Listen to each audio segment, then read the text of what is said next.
क्या आपने किसी ऐसे भक्त के बारे में कभी सुना है जो अपने घर से प्रतिदिन नंगे पैरी भूखे प्यासे बिना सर्दी गर्मी देखे निकल पड़ते हो बस इस बात की खोज में कि कहीं तो उन्हें वो स्थान मिल जाए जो उन्हें क्लेशों से मुक्त करवा दे, जो उन्हें चिंताओं से मुक्त करा दे, जो उन्हें ईश्वर से मिला दे। मैं बात कर रहा हूँ पंडित माईदास की, जिनका जन्म हुआ था सरस्वती कुल में, जो एक ब्राह्मण थे, जो पंजाब के पटियाला के रहने वाले थे। चारों भाइयों में से सबसे छोटे माईदास खुद थे। अब कुछ परिस्थितियां ऐसी हुई कि इन्हें पंजाब को छोड़ना पड़ा। ये आ गए हिमाचल के शिवालिक में, यहीं पर बसने लगे। तब इनके पिता ने चारों भाइयों का विवाह किया। अब घर घर की कहानी की तरह विवाह के बाद इनके घर में भी लड़ाइयाँ, झगड़े, क्लेश ये बढ़ने लगे। माईदास ने सोचा कि क्यों ना मैं अपनी पत्नी के समेत घर से अलग हो जाऊं, ताकि मुझे इन क्लेश से, इन दुखों से निवारण मिल सके और मेरे भाई भी सुख से रह सकें। तब माईदास ने अपनी पत्नी के साथ ने अपने ससुराल में रहने का निर्णय लिया।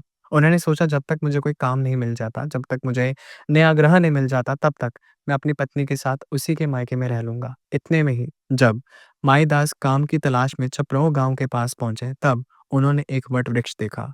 भूख प्यास से पीड़ित माईदास वट वृक्ष की छाँव के नीचे कुछ पल के लिए आराम करने के लिए ठहरे।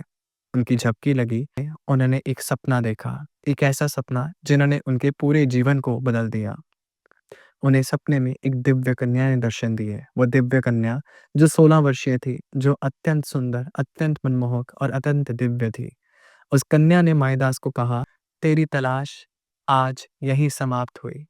तू जिस स्थान की खोज कर रहा था, वो स्थान तुझे मिल चुका है। यही वो स्थान है जो क्लेशों को, दुखों को, चिंताओं को हरता है। मेरा यहाँ भवन बना, मैं यहीं विराजमान होऊंगी। माईदास ने जब आंखें खोली तब उसने वहां पर दिव्य कन्या को ना पाया और ये सोचा कि शायद ये उसका भ्रम था।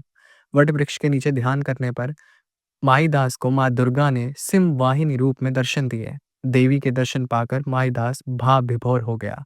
तब देवी ने उन्हें कहा कि माईदास, यही वो स्थान है जहाँ सती के चरणों के कुछ भाग गिरे थे और यहाँ मैं पिंडी के रूप में विराजमान हूँ।